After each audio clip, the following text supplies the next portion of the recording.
senador Hamilton Mourão, do Republicanos do Rio Grande do Sul, apresentou em outubro do ano passado um projeto de lei com essa finalidade que está tramitando no Senado. No entanto, no texto proposto pelo ex-vice-presidente, a anistia só pegaria os condenados pelos crimes de golpe de Estado e de abolição violenta do Estado Democrático. Condenados por depredar patrimônio público e por associação criminosa não estariam incluídos. E aí eu lanço aqui, que a gente proponha depois uma lei da anistia para esse pessoal, que vai ser a única solução. O projeto está parado na Comissão de Defesa da Democracia do Senado, tendo como relator o senador Humberto Costa, do PT de Pernambuco. Na Câmara dos Deputados, o delegado Ramagem, do PL do Rio, que comandou a ABIN no governo Bolsonaro, apresentou um outro projeto de mesmo teor.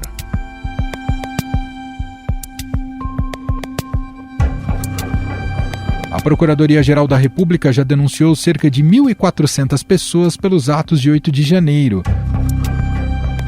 A maioria delas estava no acampamento instalado por apoiadores de Bolsonaro em frente ao quartel-general do Exército, em Brasília, logo após o segundo turno das eleições de 2022.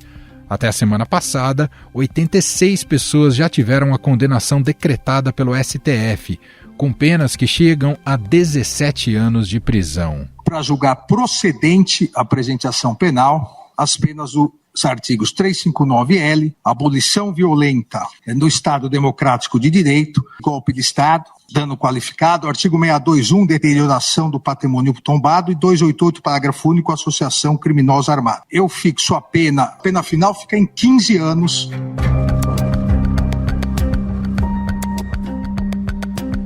No entanto, lideranças políticas entendem que não há clima para que esses projetos avancem, devido à gravidade dos atos. Além disso, esse é um ano eleitoral e não há disposição política para entrar em um tema polêmico como esse.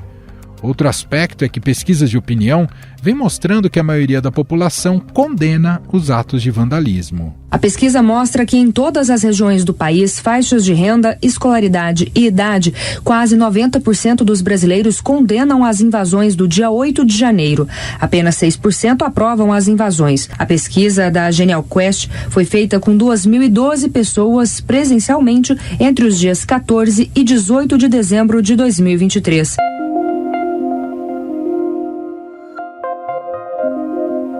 Mas nem todos os crimes podem ser anistiados. Pela nossa Constituição, tortura, tráfico ilícito de entorpecentes e drogas, terrorismo e crimes hediondos, como latrocínio e estupro, são inafiançáveis e não podem receber benefício de anistia ou graça.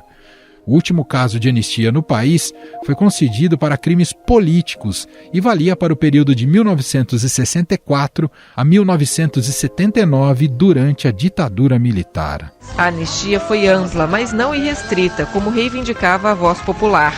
Os responsáveis por ações armadas, chamados de crimes de terrorismo, não foram beneficiados.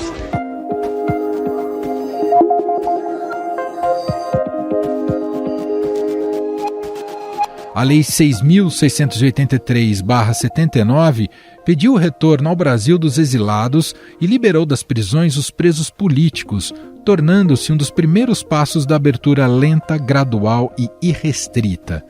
Entre eles estavam nomes como Leonel Brizola, Miguel Arraes, Luiz Carlos Prestes, Francisco Julião, Fernando Gabeira, Vladimir Palmeira, Carlos Mink, Paulo Freire e Herbert José de Souza, o Betinho. Todas essas. O Laerte Calandra, apontado por ex-presos políticos como Capitão Ubirajara. Afinal, o Congresso vai encampar esse projeto de anistia aos condenados do 8 de janeiro? Há viabilidade técnica para isso? Sobre estes temas, vamos conversar com a advogada constitucionalista com mestrado em Administração Pública pela FGV São Paulo, Vera Chemin.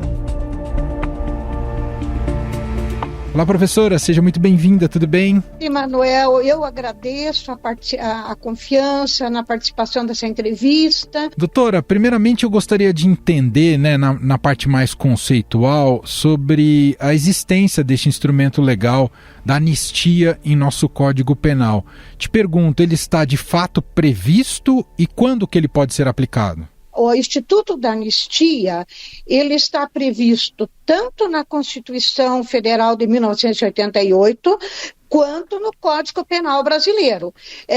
No que se refere ao Código Penal Brasileiro, nós temos lá um dispositivo, mais precisamente o artigo 107, inciso 2º, que prevê uma das formas do que a gente chama de extinção da punibilidade do agente que cometeu um crime. Então, uma das formas dessa extinção de punibilidade seria a anistia e também o indulto e a graça. Nós precisamos verificar, a priori, se o crime cometido, ou se os crimes cometidos são considerados políticos, ou seja, de caráter, de natureza política, ou são considerados comuns. Então, essa é uma discussão que eu não sei se eu entraria agora, aí você pode me dizer. Eu acho excelente esse gancho, professora. Quer dizer, não é qualquer tipo de crime que pode ser perdoado via anistia, né? Há restrições em relação ao que diz a lei, é isso, professora?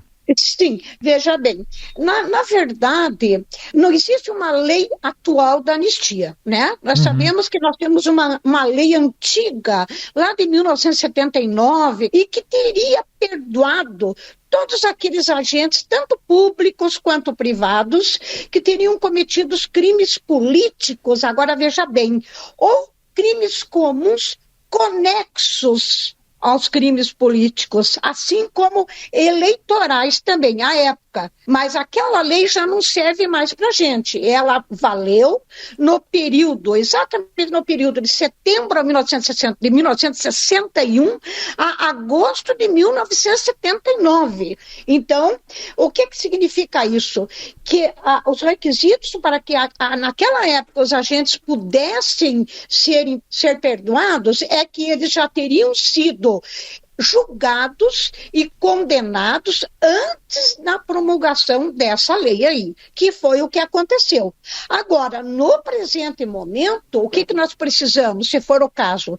Nós vamos precisar, como se está discutindo aí, né, da confecção de um outro diploma legal, ou seja, de uma lei federal que viesse a dispor sobre a anistia, destinadas a todos aqueles que cometeram crimes, agora sim, previstos no artigo 359L e 359M do Código Penal, quais sejam, vamos lá, abolição violenta do Estado Democrático de Direito e golpe de Estado, respectivamente.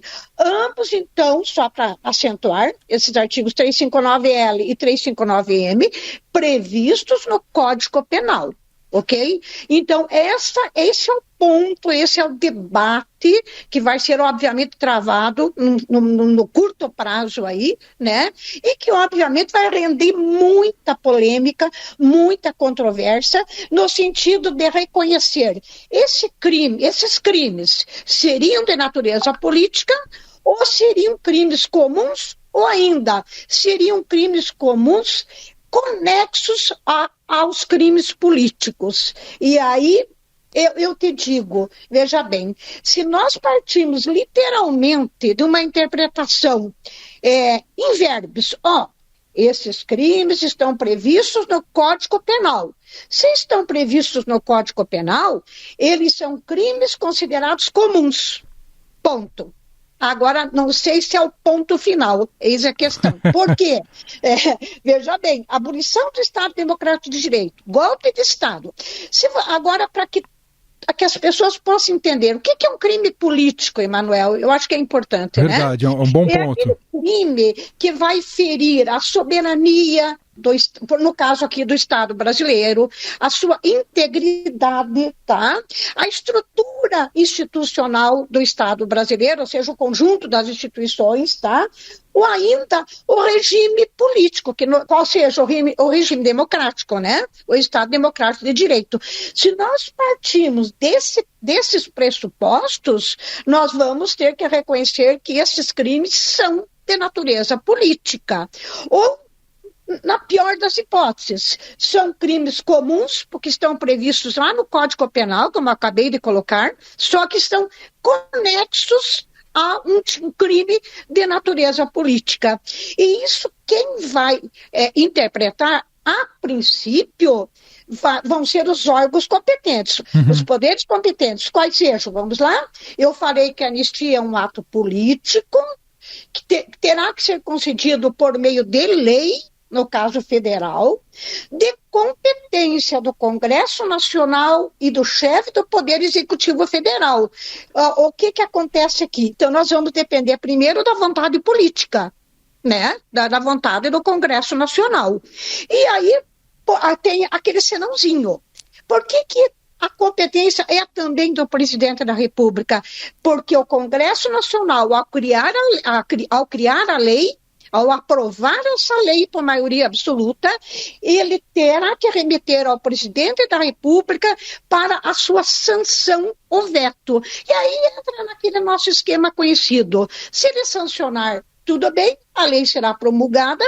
Caso ele vete, volta ao Congresso Nacional, conforme a previsão da nossa Carta Magna, e se o Congresso Nacional persistir em promulgar essa lei, quer dizer, insistir em promulgar a lei, ela será, obviamente, promulgada à revelia da Presidência da República. Apesar de ser uma vontade política, e essa anistia, ela pode ser objeto de um controle judicial.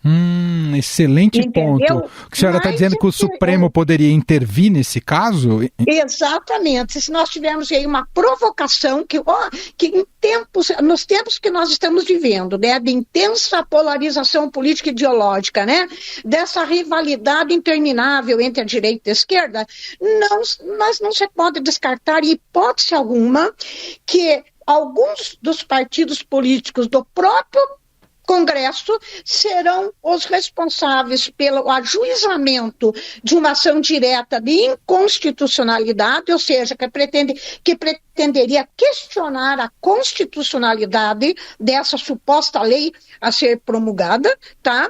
E, obviamente, que o Supremo Tribunal Federal teria que examinar os dispositivos dessa lei, ou a lei na sua totalidade, ou eventualmente alguns dos seus dispositivos que viessem a ser questionados, né?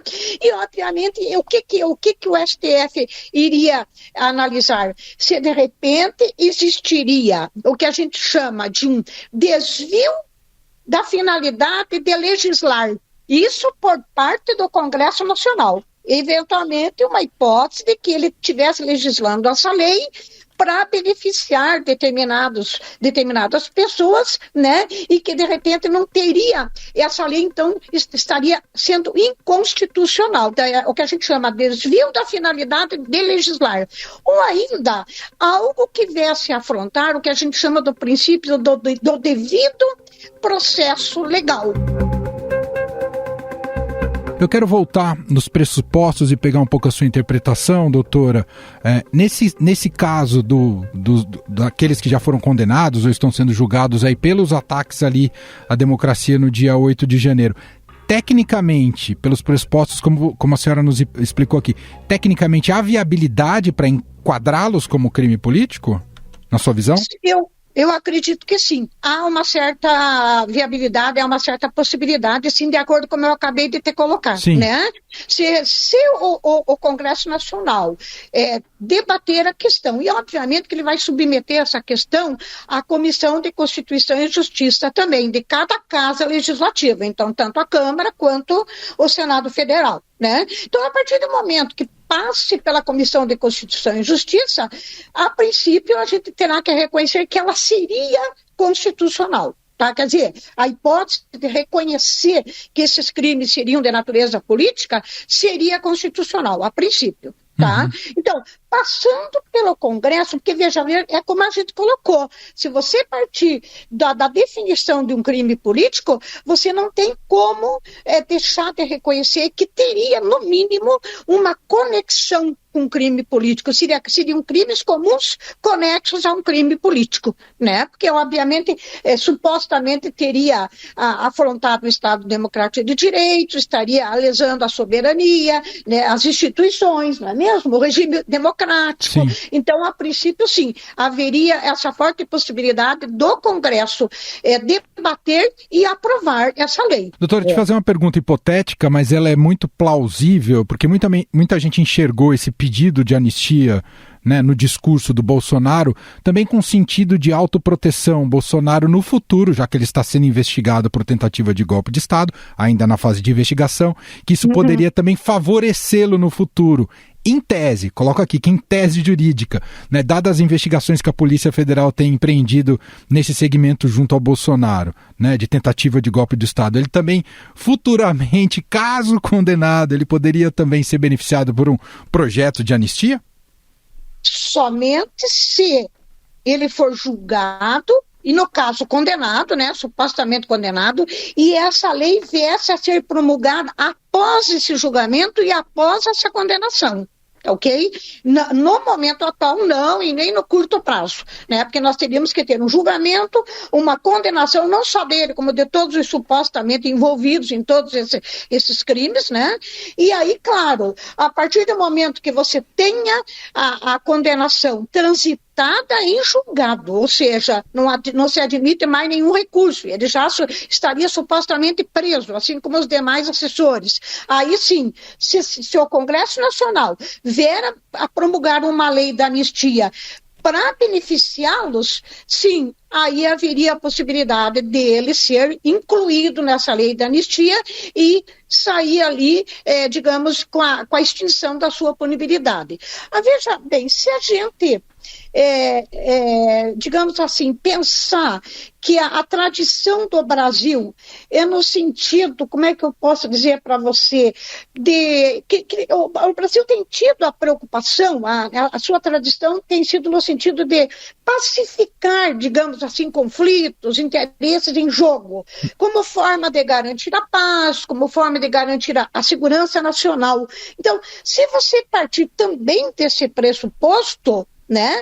E é possível que haja uma vontade política por parte dos membros do Congresso Nacional em promulgar essa lei, mas isso depois de todo esse imbróglio ser definido, né? De forma definitiva mesmo, né? E que algum tempo depois eu não colocaria aí o curto prazo, viu? Perfeito. Eu seria mais pessimista, eu colocaria aí um médio prazo. Só te fazer uma última pergunta, doutora. Fica à vontade. Que tem relação com essa nossa conversa, conexão direta com essa nossa conversa. Como é que a senhora avalia a condução que o Supremo Tribunal Federal tem dado a este caso dos condenados do 8 de janeiro, ou acusados do 8 de janeiro, né? Já são mais de 80 condenados.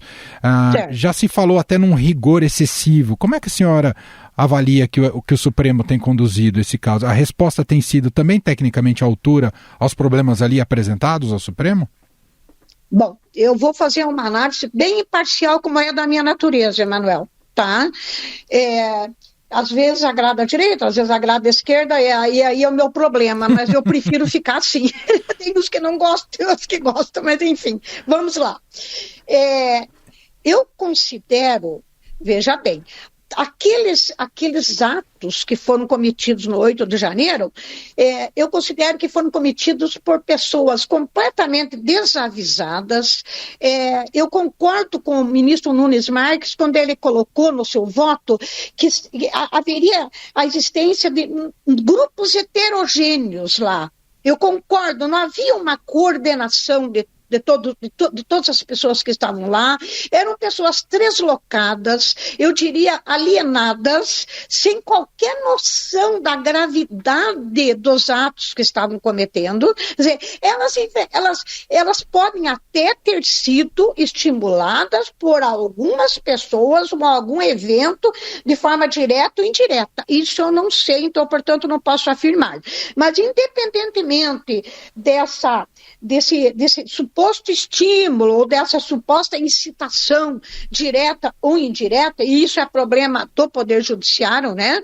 Comprovar ou não, eu diria que um golpe de Estado ou veja o nome, abolição, como está lá no Código Penal agora, abolição violenta do Estado Democrático de Direito, e golpe de Estado pressupõe, como a própria direita está colocando, e eu sou eu concordo com esse argumento, pressupõe que essas pessoas tenham que estar portando armas. Tá? Porque nós não podemos pensar sequer em tomar o poder sem tanques, sem armas, sem algo minimamente indispensável para que se consiga realmente concretizar um golpe de Estado ou uma abolição violenta do Estado Democrático de Direito. Então, fazendo essa análise bem imparcial, Emanuel, na minha opinião e de acordo com a lei, de acordo com a Constituição, eu penso sim que essas penas estão sendo impostas de uma forma a afrontar o princípio da proporcionalidade e da razoabilidade. Por quê? Porque eles depredaram o patrimônio público, foram atos horríveis, atos assim, como é que eu posso dizer, nojentos, asquerosos, né? E o que teria que ser feito? Eles teriam que ser punidos de acordo com os atos que eles cometeram. Então, exatamente, depredação do patrimônio público, eventualmente uma difamação, algo por parte relacionado aos ministros lá do Supremo. E o que acontece aí? Eles teriam que, obviamente, cumprir uma pena e concordo com a multa, em gênero, número e grau. A multa é mais do que justa. Quer dizer, a partir do momento que você depredou tudo, acabou com tudo, a estrutura física dos poderes públicos, você tem que indenizar, você tem que pagar tudo. Muito bem, ouvimos aqui a análise da advogada constitucionalista com mestrado em administração pública pela FGV de São Paulo, Vera Chemin. Vera, mais uma vez, muito bom te ouvir e obrigado por nos atender. Eu que agradeço a oportunidade, Emanuel. Fique bem, viu? Muito obrigada. Estadão Notícias. E antes da gente fechar aqui o podcast de hoje, um recado, não perca, porque hoje, neste feed do Estadão Notícias, tem mais um episódio da série Cenários. Sônia Raci recebe Andréa Pinheiro, presidente da Fundação Bienal. Olha que legal. Ela conta como uma gestão transparente e com governança trouxe saúde financeira para a instituição e confiança do empresariado, resultando no aumento de doações. Não perca, é o Cenários com Sônia Raci, hoje entrevistando Andréa Pinheiro, presidente da Fundação Bienal.